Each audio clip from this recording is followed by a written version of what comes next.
Hey you guys, welcome back to K&K's Inspired Creations with Latara. So today I'm going to show you guys how I made this really cute Valentine's Day cake. And I basically started off by taking some white spackle and mixing in a couple of colors to try to get this pretty orange color because I'm going to be making flowers, some white flowers and some orange flowers.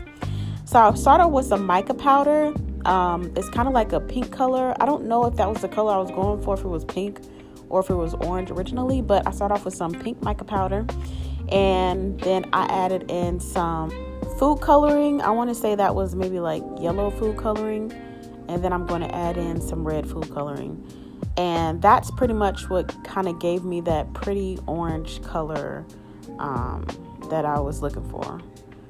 And I did also have some spackle already kind of mixed together, so I'm just going to add that to it to make sure I had plenty to make the flowers that I wanted, and then I'm going to pretty much go from there. And if this is your first time on my channel, welcome. My name is Latara, and I do lots of fake bakes and DIYs. If you are returning, welcome back.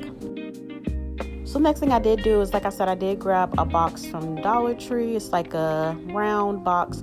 I always put the lid down first and then glue the other part of the box to it, just so that my cake could be a little bit taller.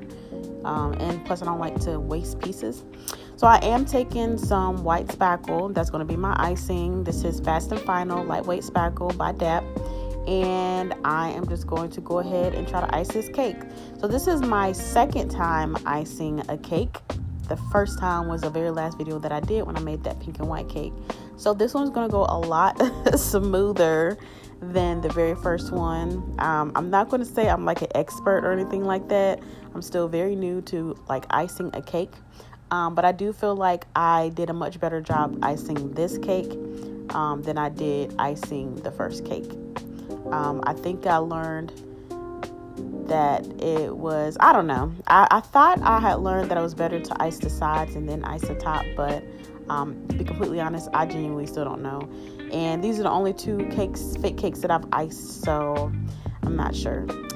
So now I'm starting to decorate it, and I started at the bottom, of course, doing the bottom edge of the cake, and I'm just doing, I want to say it's like kind of like a little bit of a flower decoration on the bottom rim of the cake.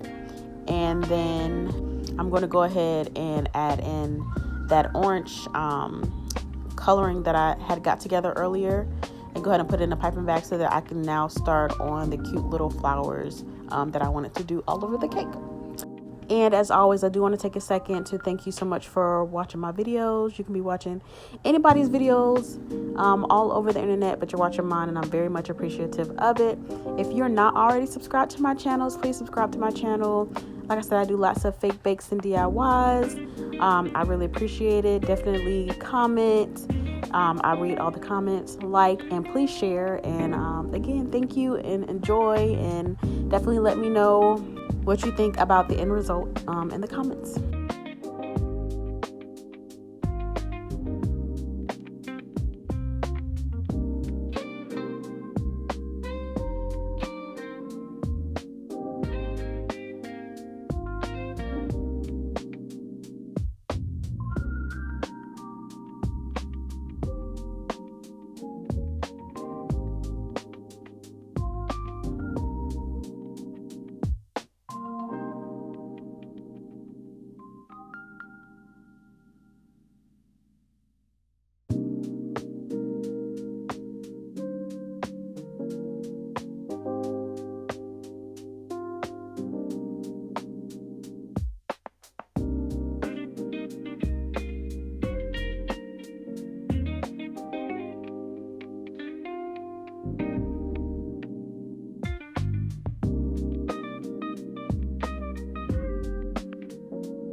And now that I finished the sides, now I'm going to do something on the top, and I'm just going to do like a layer of the white little flowers on the top.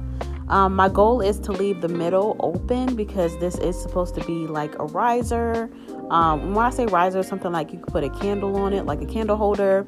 It can be a real candle or it can be like a LED candle. I recommend an LED candle, but you can pretty much do what you want. Or like a flower, a plant, or anything. But my goal was for this to be like a riser. And so now I'm taking these pearls, these I want to say they're like jumbo pearls that I actually got from the Dollar Tree. They're so pretty. And then I'm taking some glitter. This is like some really fine white glitter that I'm doing all over the top of the cake. I was about to say the Valentine's Day cake. I made this for Valentine's Day, but it doesn't have to be like for Valentine's Day. It can be used, all year round. And now I'm taking a different type of fine glitter and just doing all the sides of the cake as well, because glitter makes everything better. And here's the end result. It came out so pretty. I'm so in love with this cake. This cake is actually available on my website, so you can always check it out. But thank you so much for watching. Let me know what you think in the comments, and I will definitely see you next time.